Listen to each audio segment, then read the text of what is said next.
So let me just share my screen here.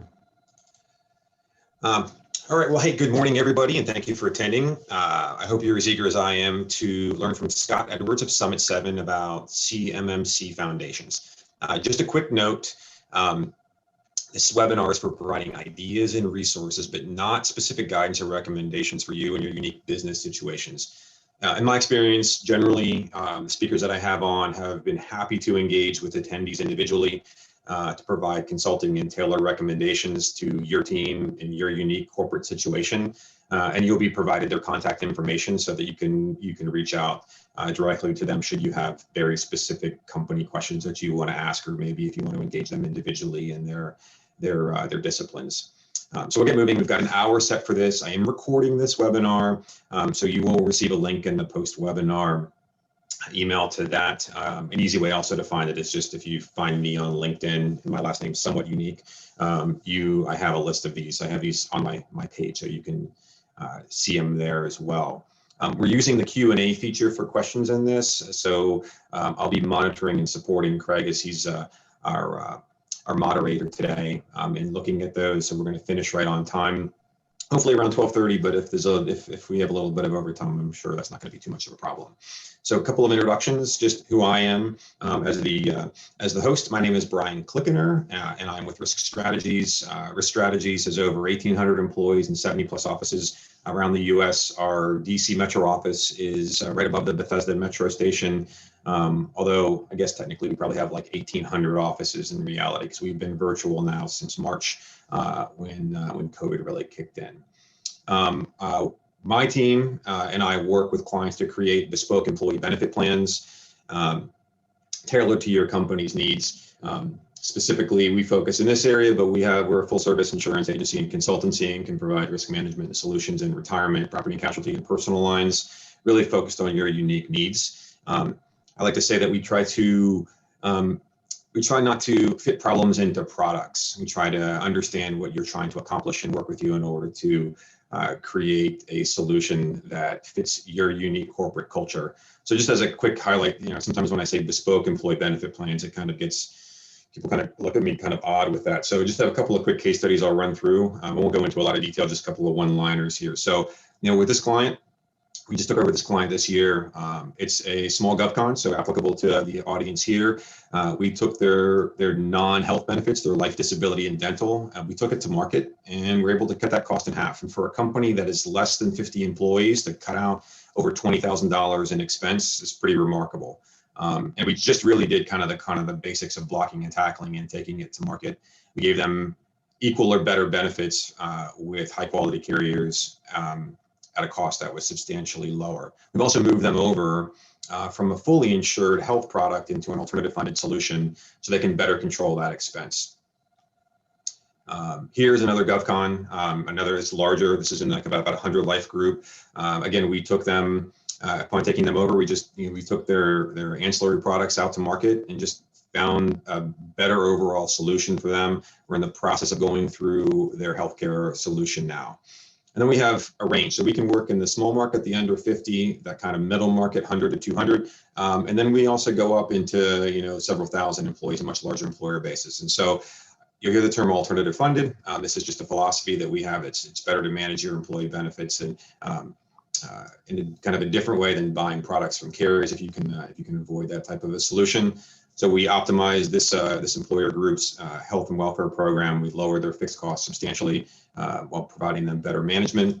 And then one of our most interesting case studies is a large employer, a couple of thousand employees here, located primarily in the DC marketplace, but they have employees out in Texas and Nevada. And they were a client of ours for a long period of time on a carrier network plan. We removed that carrier network plan out of the equation. And in the past year, I've done 24,000 direct contracts with physicians, facilities, and hospital systems, lowering their overall costs substantially. And this is a solution that can be brought down, not just in the 2000 space, but it can be brought down into the very small market. You're talking under a couple of 100 employees. We can take direct contracting solutions and kind of package them together. So just quick, little understanding of what kind of bespoke employee benefit programs can look like. So if you're interested in kind of taking a different way at looking at managing your probably, I would say this is probably your top corporate expense, and likely a way to reduce your fringe if you're a GovCon, then let's set up a Zoom chat to discuss that.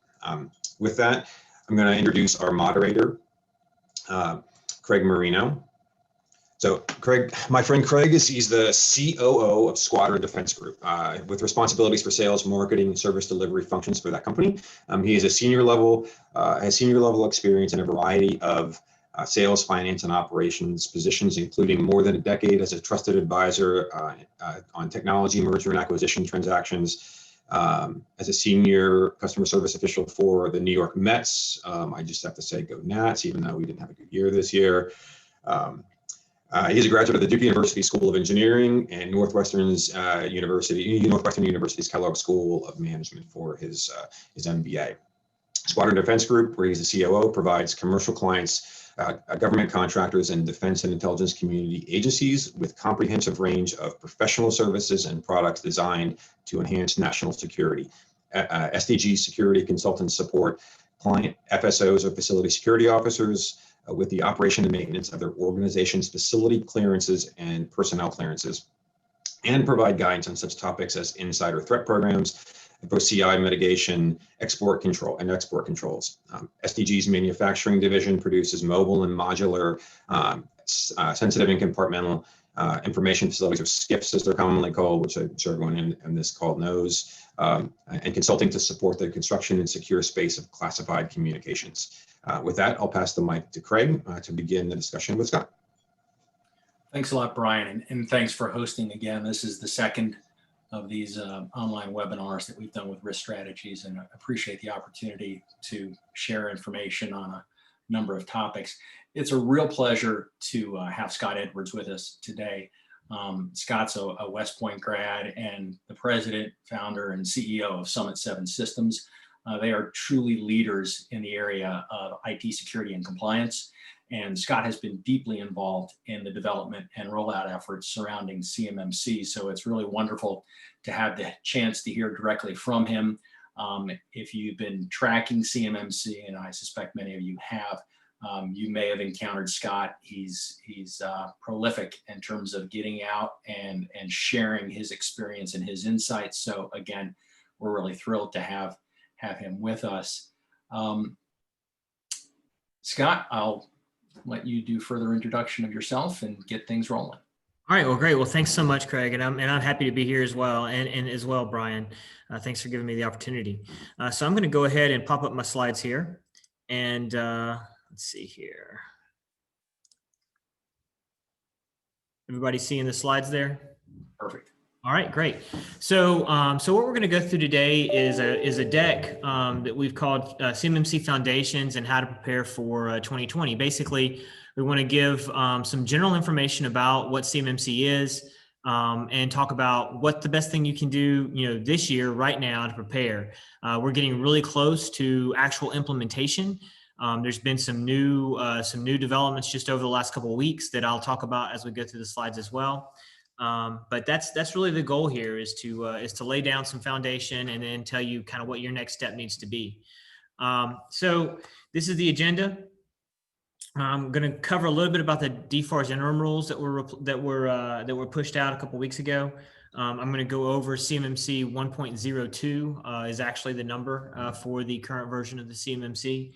And then at the very end, I'll kind of talk about the differences between 800-171 and CMMC, and what kind of control differences there are there, so that you can know what goes beyond what's been required up until CMMC became a thing. So so let's jump into this.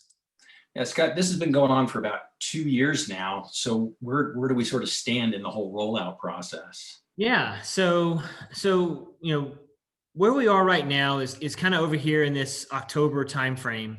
There's a couple of these dots that actually need to move to the right. These with the Pathfinder, they're moved a little bit to the right. I have not updated this specific slide, but the DFARS update that dropped on September 30th. So that we're going to talk about that today. We've got the training has been initiated already for the provisional assessors. So there's been 2 classes of provisional assessors trained under CMMC. These are the people that are going to go out and do the actual assessments of the environments to the CMMC standard, and basically provide you your certification, or at least recommend that you be certified by the CMMC accreditation board or a body. So that's what's going on here with the level 1 through 3 training. That has happened, at least 2 classes of that. So this is kind of where we are. We're expecting, in November, the interim rules are going to go final on November 30th. And we'll talk about what that means here in a few minutes. And then, I expect that we'll start seeing actual assessments take place starting in the November-December timeframe for CMMC. Scott, you mentioned, I get the question all the time, when does CMMC actually apply to my company?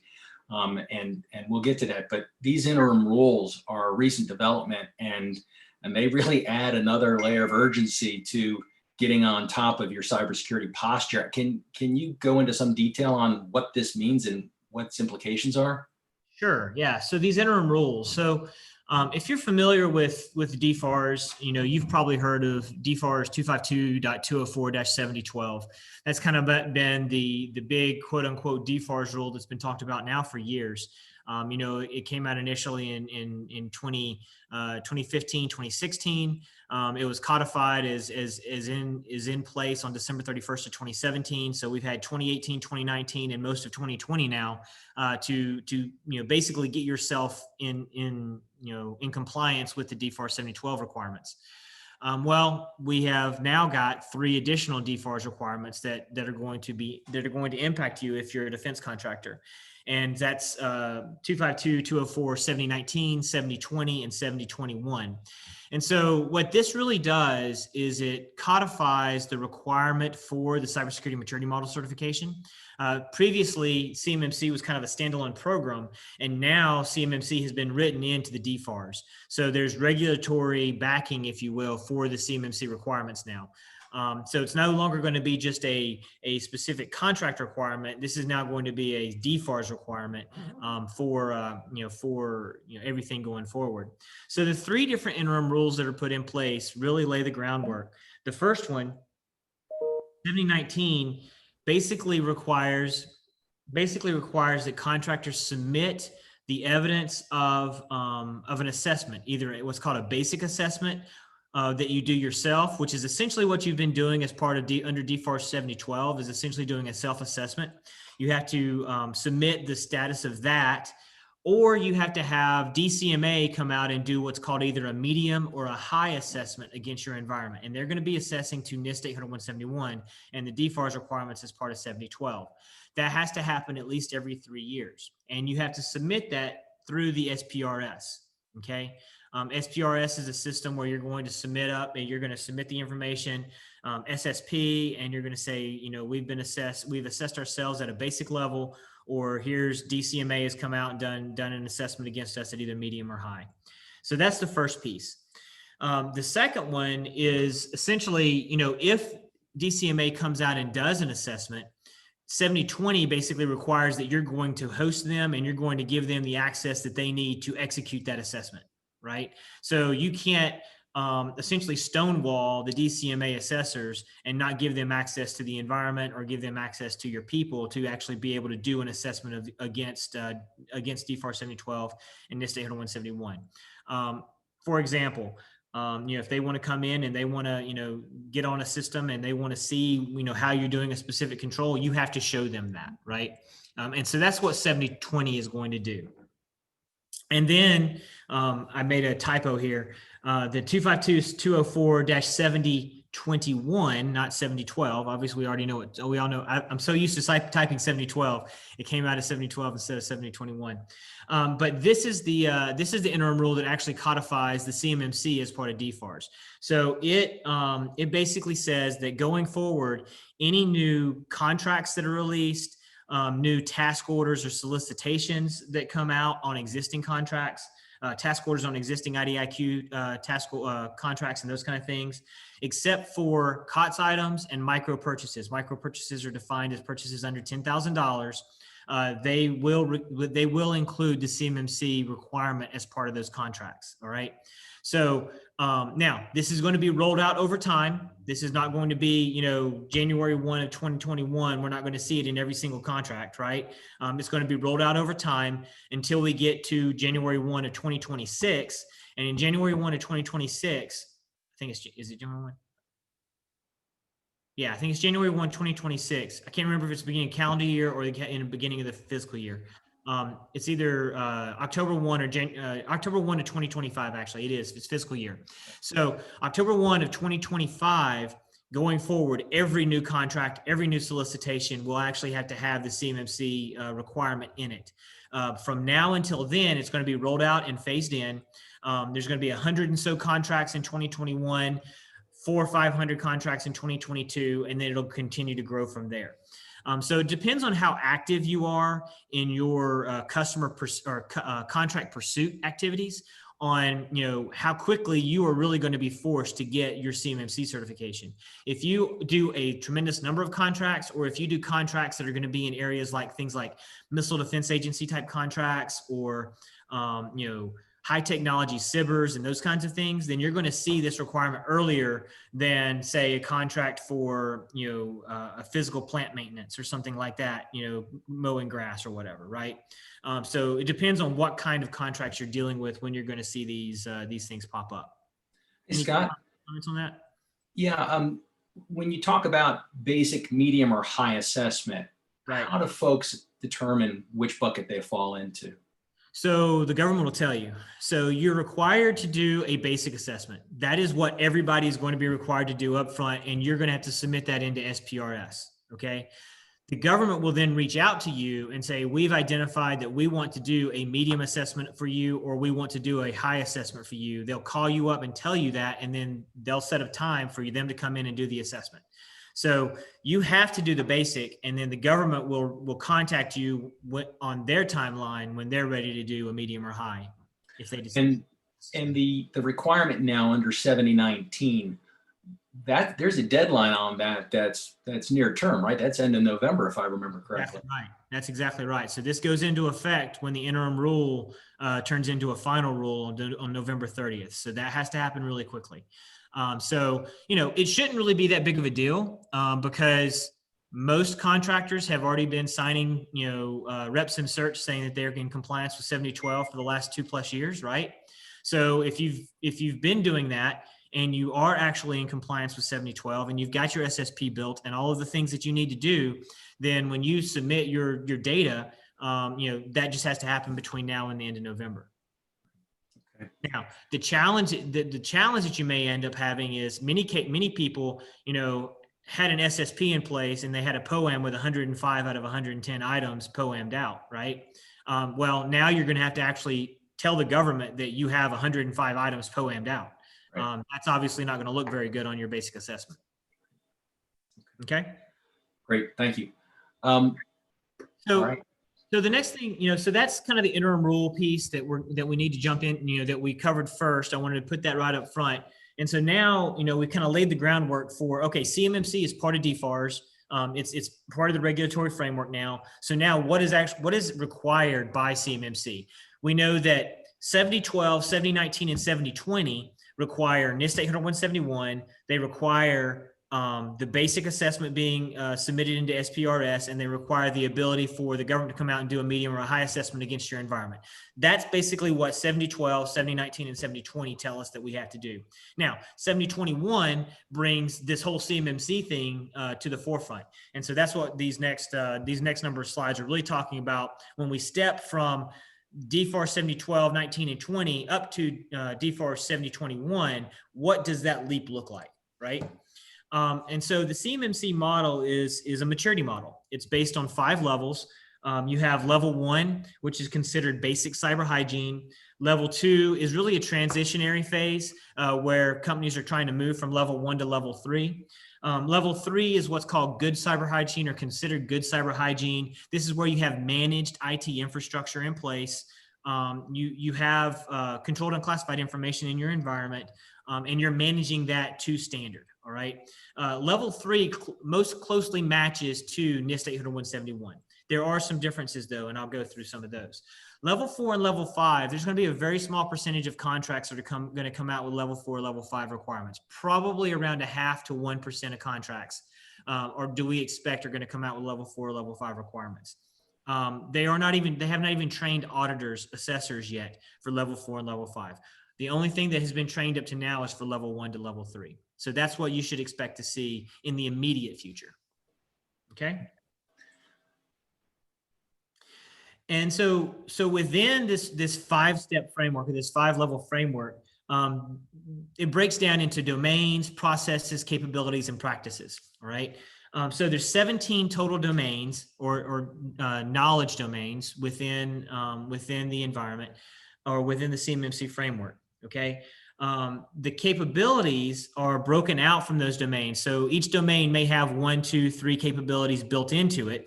And then inside each one of those capabilities, you have all the implementation practices that are required. Okay. So these practices are specific activities that you have to do. Things like implement multi-factor authentication. That is a practice, right? And then in addition to the capabilities and practices, we have the processes, and each level has its own set of processes that you have to do as well, because this is a maturity level, right? So as you step up that, level 1, level 2, level 3, level 4, level 5, you get more maturity level processes that you have to put in place. Scott, I like to describe the practices and processes as sort of the actual areas of work that folks have to focus on. Is it reasonable to describe the processes as sort of the practices as sort of the technical settings and the operational policies that folks have to put in place, and then the processes as the procedures, including documentation, that really will demonstrate to the auditor that, hey, this is real and it's deeply ingrained throughout the organization? Yeah, it is. I mean, within the practices, there are actually a fair number of policies and procedures that you have to build out. In fact, things like the SSP are defined as part of one of those practices, right? That's a pretty significant documentation piece, but it's part of a practice. The processes really are about how mature your IT and IT security environment are. How well ingrained are the ongoing processes of managing your IT infrastructure to standard. That's really where the maturity level processes come in.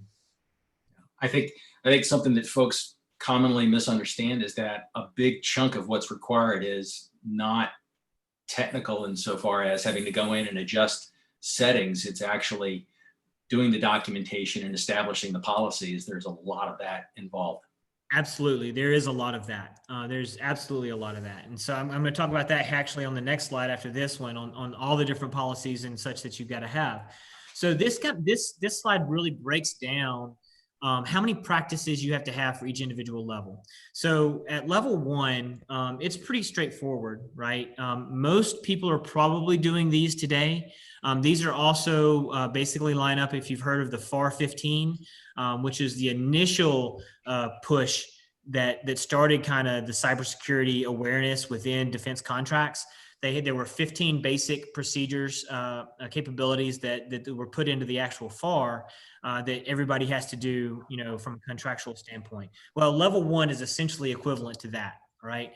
Level 2 and level 3 basically take us to the NIST 800-171 level, for the number of practices and things that we have to have there. Although level 3 does require some additional 20 that are in there that are not in NIST 800-171 that we'll talk about here in a few minutes.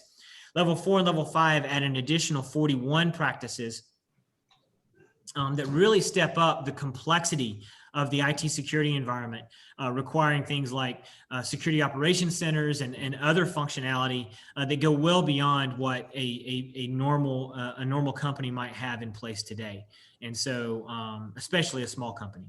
And so level 4 and level 5 are significant reaches for the small business, for small businesses to get there. Okay. When we flip over to processes, you can see that, there's a very defined pattern for these maturity level processes. At level 1, there are no processes, right? Basically, it's as long as you're doing these basic configuration items, things like changing passwords, things like having antivirus on your laptops or whatever. Those kinds of things, and I have a slide that calls those out here in a second. Those are very basic and are not necessarily operational process driven within your organization. It's basic cybersecurity. Okay. When we get to level 2 and level 3, we start building out those maturity level processes. For example, establish a policy that includes access control, document the CMMC practices to implement an access control policy, establish, maintain, and resource a plan that includes access control, review and measure your access control activities for effectiveness. And then when you get to level 5, standardize and optimize and documented approach, right? So it's taking you from basically establishing a policy at level 2 all the way through standardizing and optimizing that for all of your entire organization, right? So it's helping you walk through that maturity process. And you have to do this for each individual domain. So, that's why you see here, 17 for level 3, level 4, and level 5, because there's 17 domains. And then level 2, you've got 34 processes there because you've got 2 specific, processes you have to do, but you have to do each one of those for 17 different domains. Okay. So that's on the process side. Now, where CMMC came from, CMMC, the different practices the different practices were pulled from all these different areas. They pulled from international standards. They pulled from NIST 80171. They pulled from NIST 853. Basically, they took a holistic view of everything that had been done, from a cybersecurity standpoint, and said, okay, where can we get the best practices, and how do we integrate all of those into a single document, into a single standard? And that's kind of what we ended up with. The vast majority of them really track back to 80171 pretty strongly. And then the CMMC working group actually came up with some on their own that were not listed anywhere in any of the other standards.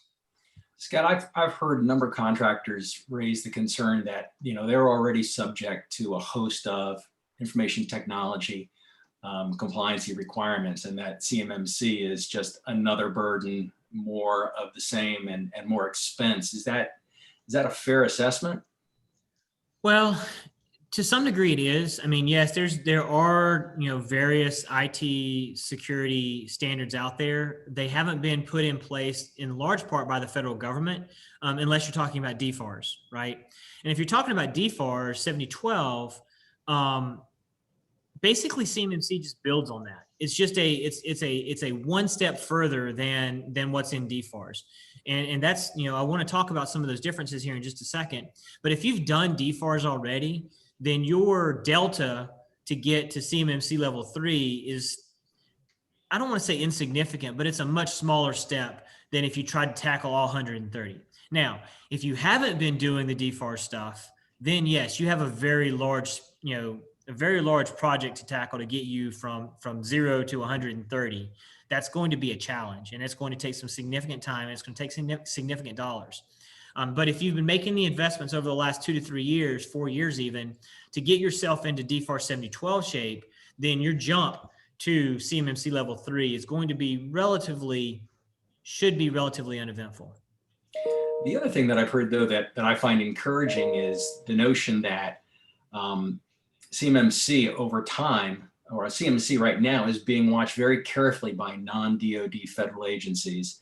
And there's this notion that over time it will cross those boundaries and become sort of the rule for all federal government agencies, as well as, I found it was very interesting to see our international allies involved, that it might even extend to NATO allies. Yeah, absolutely.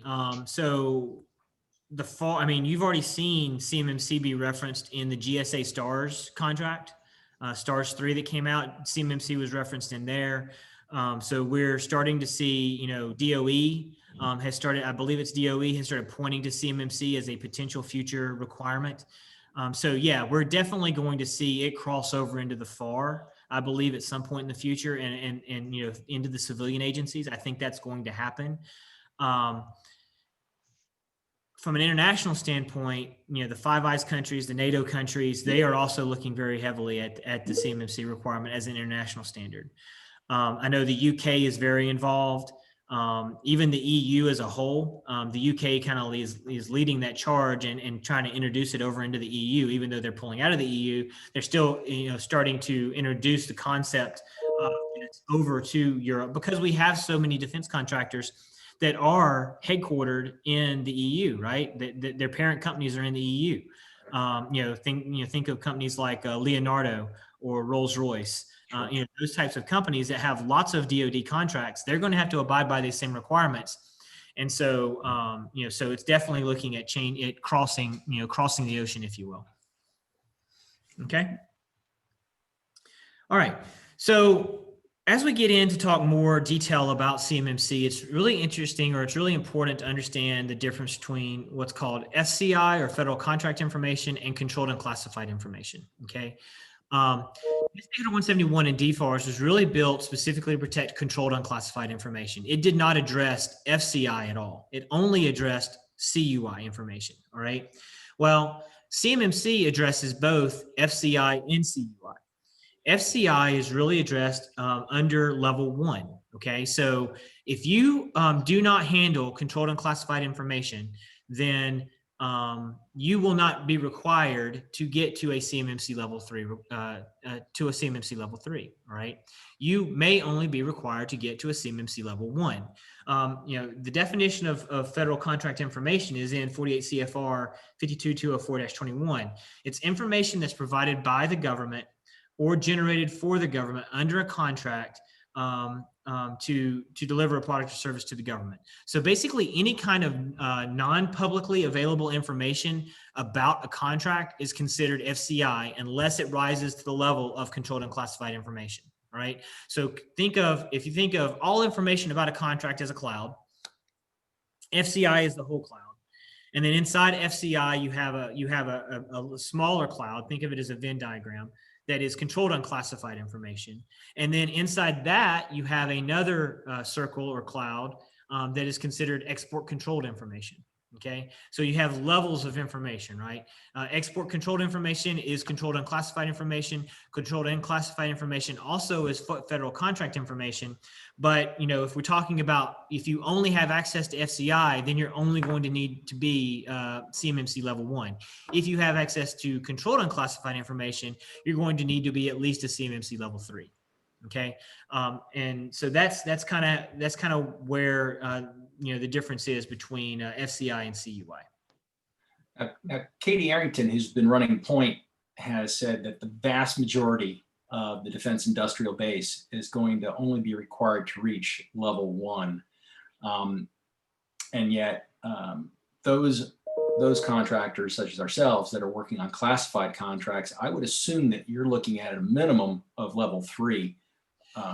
Yeah, so let's I don't want to cross that threshold into classified, right? Because that's a whole different world, right? We're talking about controlled unclassified here, right? Right. We get into classified, that's a whole different set of requirements. But if we keep it on the classified or the unclassified side, you're exactly right. Companies that generally think of themselves as a defense contractor, they are going to typically need to be CMMC level 3. All right. If you look at the larger defense contracting community, think Joe's Sandwich Shop, who delivers sandwiches to the Pentagon for lunch while they're doing meetings, right? They're part of the defense industrial base, right? But they're not dealing with controlled and classified information. They have a contract with the DoD to provide food, right? That's going to fall under FCI. And those are the type companies that Katie is referring to when she talks about the vast majority, because there are a lot of those companies. You're talking about hundreds of thousands of companies that do that kind of work. When you're talking about the core, if you asked a company, are you a defense contractor? And they say, yes, I'm a defense contractor. The vast majority of those companies are going to end up being CMMC level 3 because they're dealing with that kind of, defense data, right? So that's kind of how I look at it. And those kind of companies, I think that number of companies is really probably in the 50 to 75,000 range. Okay. So jumping back to FCI and CMMC level 1, this is basically the list of practices that you need to put in place to deal with, CMMC level 1. relatively straightforward. There's nothing here that's too difficult. You're talking about, don't post, FCI on publicly accessible websites. Have antivirus and keep it updated. Have a firewall, right? If you've got a server in your environment, have a firewall. Pretty common sense kind of stuff, right? There's nothing here that really blows your socks off and says, wow, that's going to take me a ton of money to implement, right? I just don't, I don't see anything here that's a big deal. So maybe the biggest impact might actually be, the second one here under identification and authentication, requiring users to have a named user account. Because there are, a fair number of companies still, believe it or not, that have general account names. Maybe they have accounting at their company name or something like that, and all their accounting people log in with that account, right? They're sharing accounts and those kind of things. Well, we can't share accounts anymore. We've got to have named user accounts dedicated to a user. That's a very good practice, and so that may be something that they have to change how they do things. Okay. Any comments on this or? No, I think level 1's pretty straightforward. My guess is most of the folks that are on this call are looking at level 3. Yeah, I would agree. Okay. Let's see. So now let's just skip over to level 3, because that's kind of where most companies are going to be, right? Yep. But we've got two different sets of requirements now for those companies. If you've got controlled and classified information, you also have DFARS requirements. So now we've got DFARS requirements and we've got CMMC requirements. How do they overlap? Well, the good news is that you can see here in NIST 800-171, the vast majority of the practices overlap. So if you've done DFARS, then you've implemented NIST 800-171, right? And if you've done this, then you've already done a very large percentage of what's required for CMMC. On the DFARS side, there are some requirements that you have to do under DFARS that you did not have to do under CMMC. Number one being, if you use cloud services, they have to be FedRAMP moderate or FedRAMP moderate equivalent. You have to abide by all the incident response requirements and forensic information requirements of DFARS 7012 paragraph C through G. You have the 72-hour reporting requirements with the medium assurance certificate and all of those kind of requirements. That's all part of DFARS. You have to do that. And now under the new DFARS 7019 and 7020, you also have the requirement to submit your self-assessment in SPRS, right? So that's another DFARS requirement that we have. That's not a CMMC requirement. Well, we flip it over and look at from a CMMC standpoint.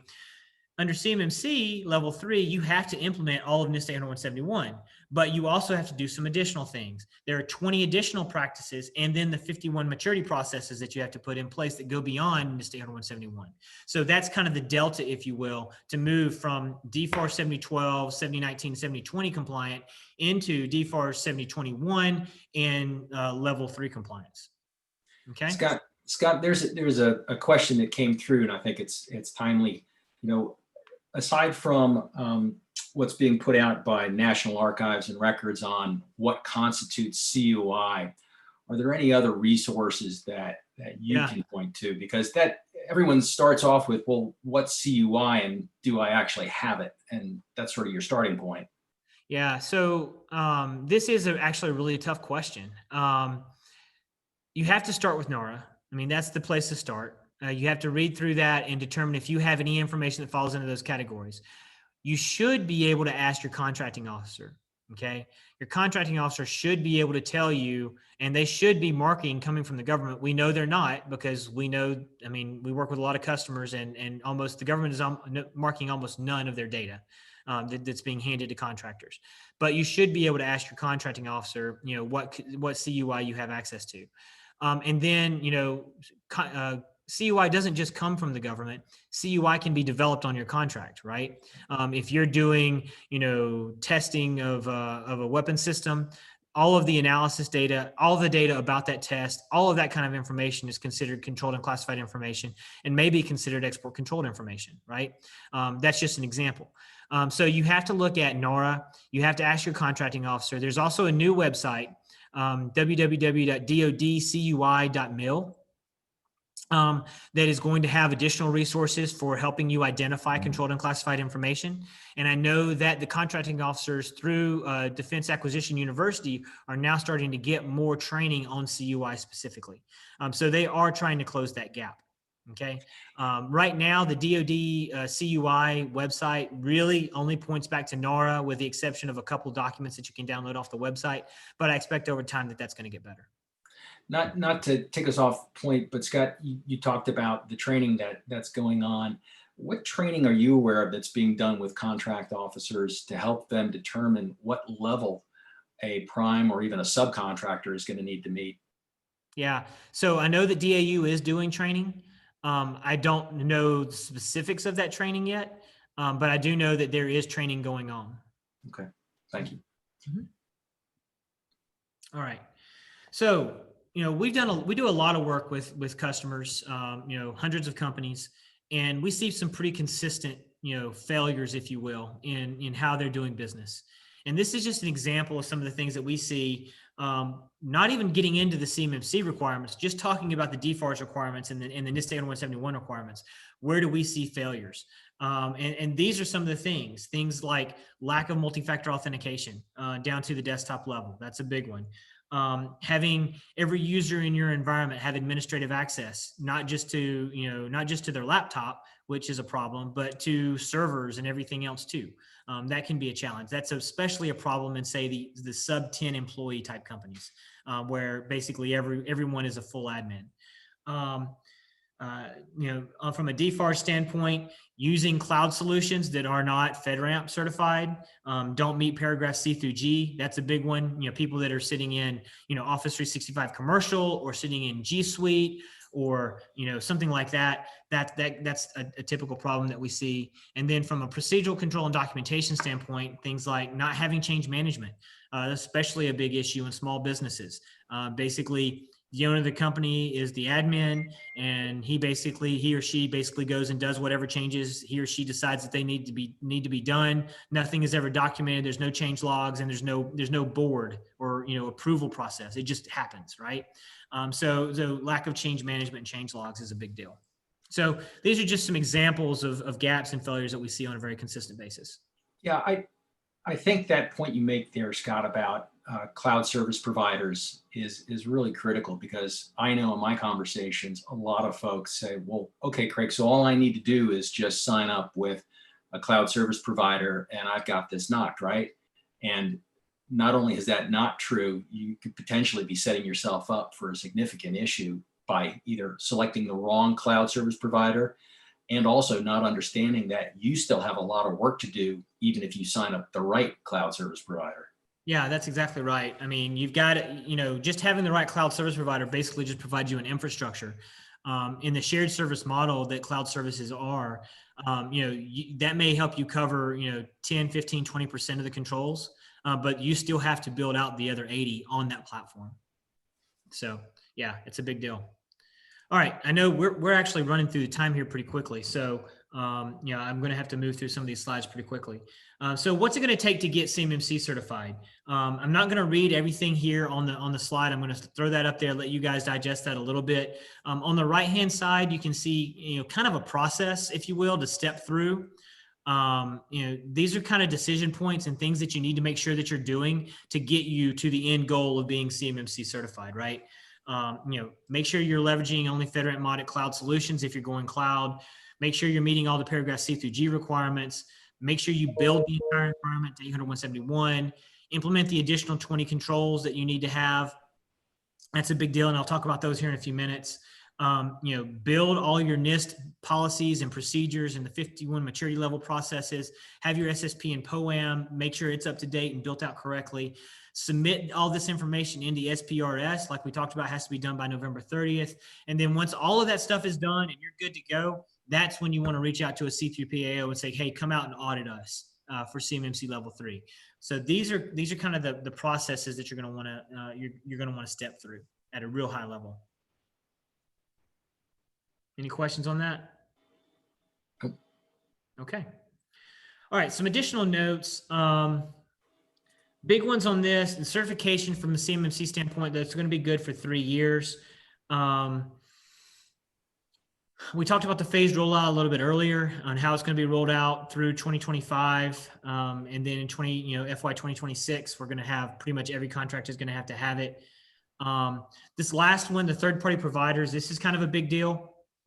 if you leverage an MSP or an MSSP, a managed services provider, or a managed security services provider, essentially to outsource your IT to someone like that, then you have to know that those MSPs and MSSPs are also going to have to meet these same requirements.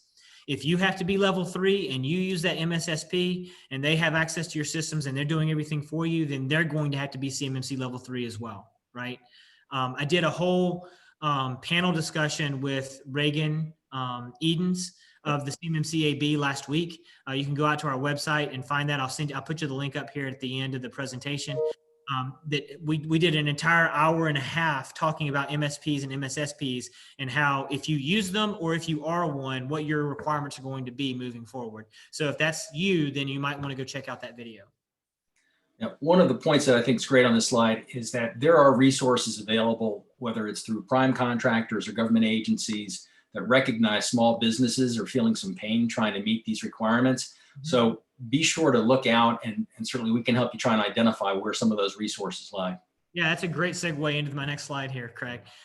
So you see there, right there, contact your local PTAC, and your MEPs. If you're in the manufacturing world, the MEPs and the PTACs can really help you a lot. There's also state grants that are out there, CBERS that are providing funding. So the government is looking for different ways to get funding out to these small businesses to help them get compliant, right?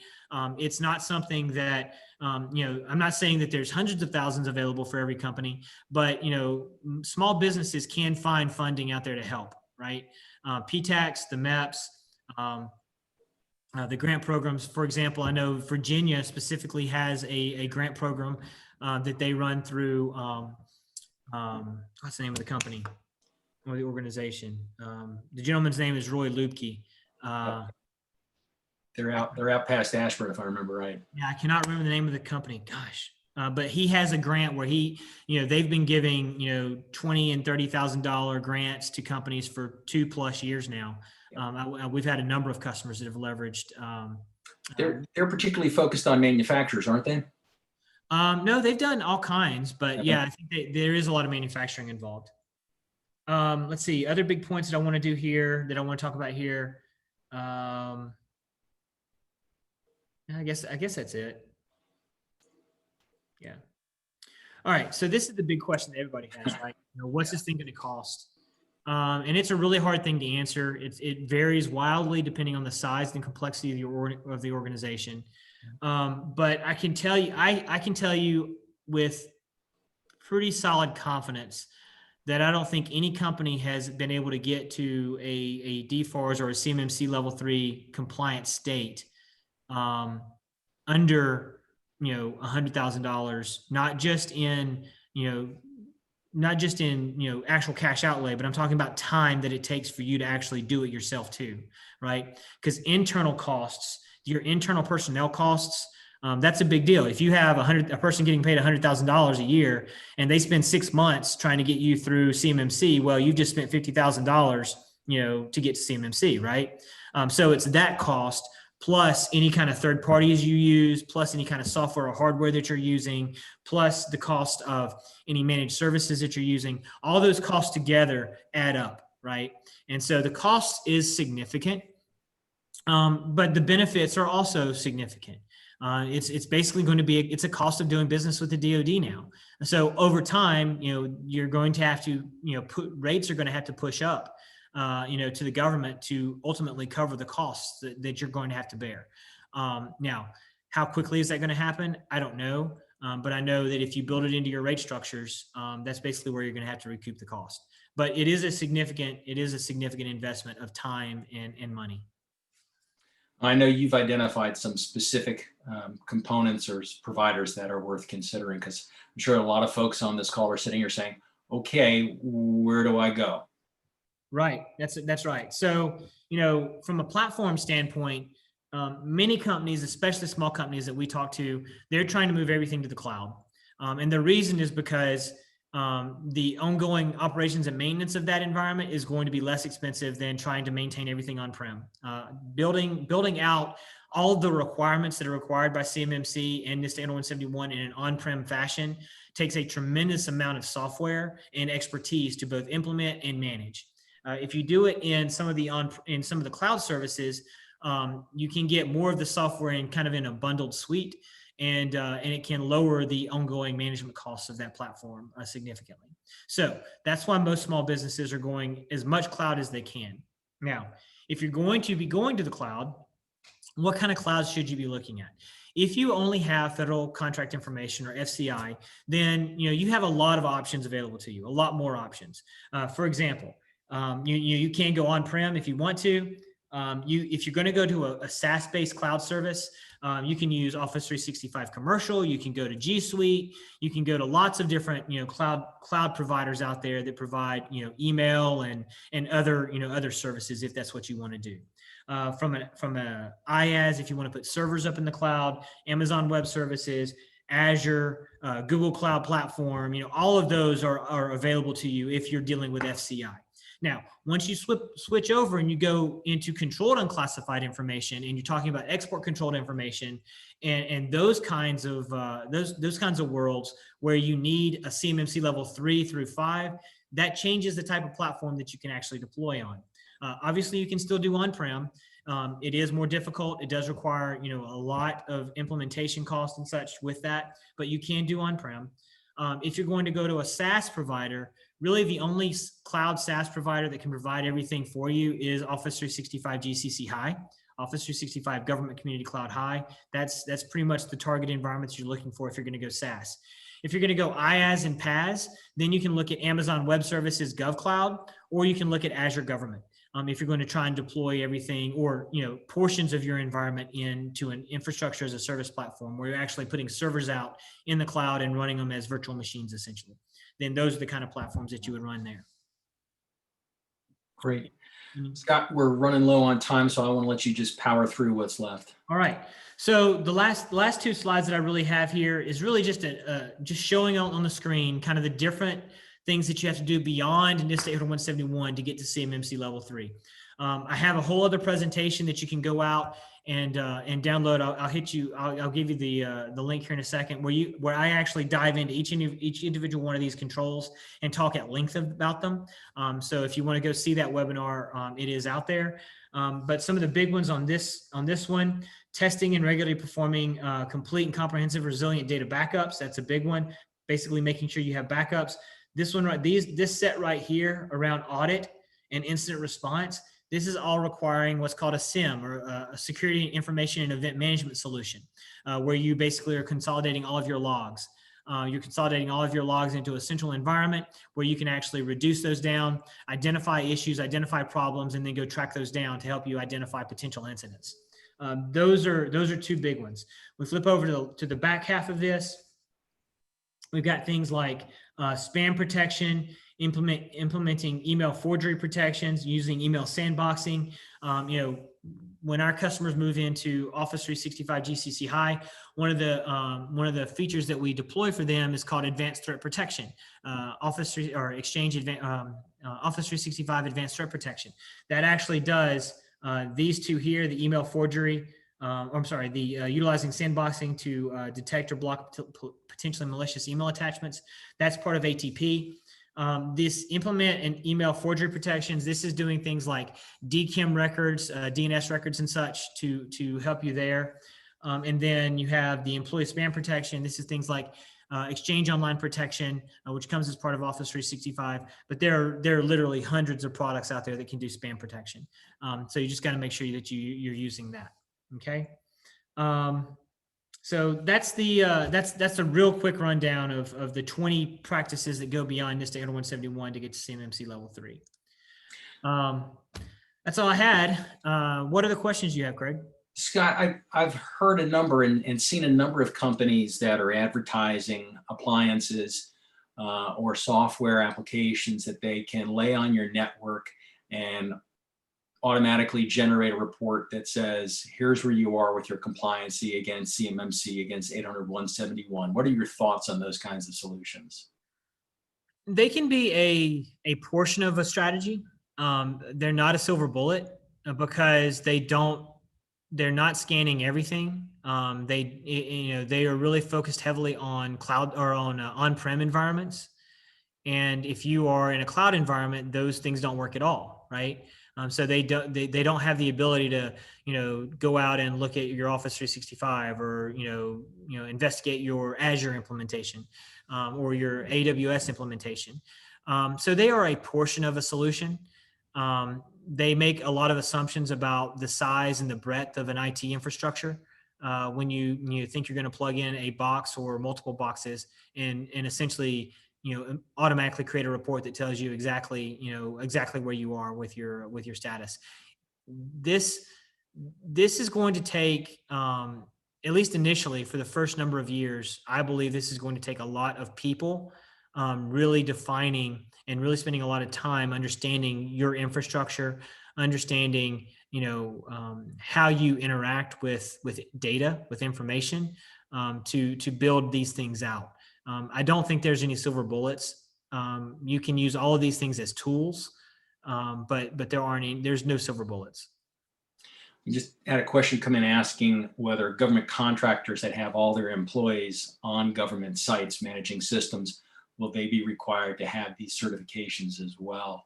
I think the answer is yes, if they're handling CUI, which is separate and apart from working on classified systems on-prem. Is that a fair answer? Yeah, that's basically it. I mean, so what's going to happen is a contract is going to get let, and there's going to be a requirement. We're going to say this contract has to be CMMC level 3 contract. Well, for you to be able to win that contract, you're going to have a CMMC level 3 certification, right? So your employees may be touching controlled and classified information sitting, on a government site. There's a high likelihood that information is going to find its way into your IT systems anyway.